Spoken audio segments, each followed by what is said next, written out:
दूसरा आप पूछते हैं कि जो भगवान के नाम पर दलाल होते हैं, देखिए ये तो अपनी अपनी बुद्धि, ज्ञान और विवेक है। कोई मनुष्य अपनी कला का यदि बाजारीकरण करता है, उसको व्यापार के तौर पर लेता है, तो ये उसकी अपनी ज्ञान, बुद्धि, विवेक, अपनी समझ है। इसमें हम ज़्यादा कुछ कहना नहीं चाहेंगे, क्योंकि आपका भी हिसाब और मेरा हिसाब भी, हम सब का हिसाब धर्मराज की कचहरी में, अदालत में होना है। इसलिए हर जीव को नीति, नियम और धर्म पर चलना चाहिए। तीसरा आप पूछते हैं काल्पनिक भगवान। देखिए पूर्ण ब्रह्म परमात्मा एक ही हैं। उनकी पूजा विधि गीता जी में भगवान ने कही ओम तत्सत, ये मुख्य मंत्र बताया। द्वापर युग में भगवान श्री कृष्ण ने अर्जुन को यही मंत्र, त्रेता युग में राजा दशरथ को, और प्रभु राम को महर्षि वशिष्ठ ने, वाल्मीकि महाराज ने भी, और योग वशिष्ठ रामचरित रामायण में भी महर्षि वशिष्ठ कहते हैं हे राम ओम तत्सत, यही पूर्ण ब्रह्म परमात्मा का मुख्य मंत्र है।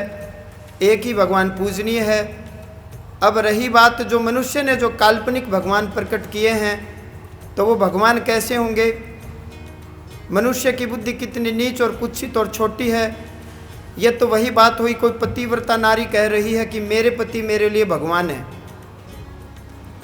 उसके पति उसी के लिए भगवान है। वो दूसरी किसी महिला को दबाव दे करके ये नहीं कह सकती कि आप भी मेरे पति को भगवान मानिए और मेरे ही पति की पूजा कीजिए।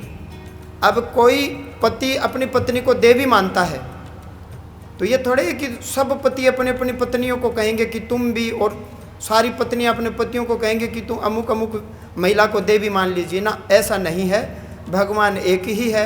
इसके अलावा आप किसी व्यक्ति विशेष में श्रद्धा रखते हैं, उसको भगवान मानते हैं, तो ऐसा आपकी बुद्धि ने मानना, वस्तुतः वो भगवान नहीं है। भगवान तो एक ही है। अब आप नदी को ही समुद्र समझें, घर के तालाब को ही समुद्र समझें, घर के अंदर कुआं है उसी को समुद्र समझें, तो आपके समझ से दुनिया नहीं चलेगी।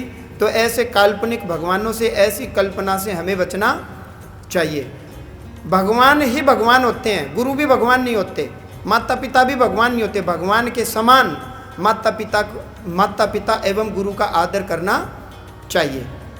बाकी भगवान ही भगवान होते हैं, अन्य कोई भगवान नहीं हो सकता। भगवान ही केवल भगवान होते हैं। माता पिता भगवान के तुल्य हैं। जिस प्रकार हम भगवान की पूजा करते हैं, इबादत करते हैं, उतनी ही रिस्पेक्ट, श्रद्धा, आदर भाव माता पिता के प्रति रखना चाहिए, उतना ही गुरु के प्रति रखना चाहिए।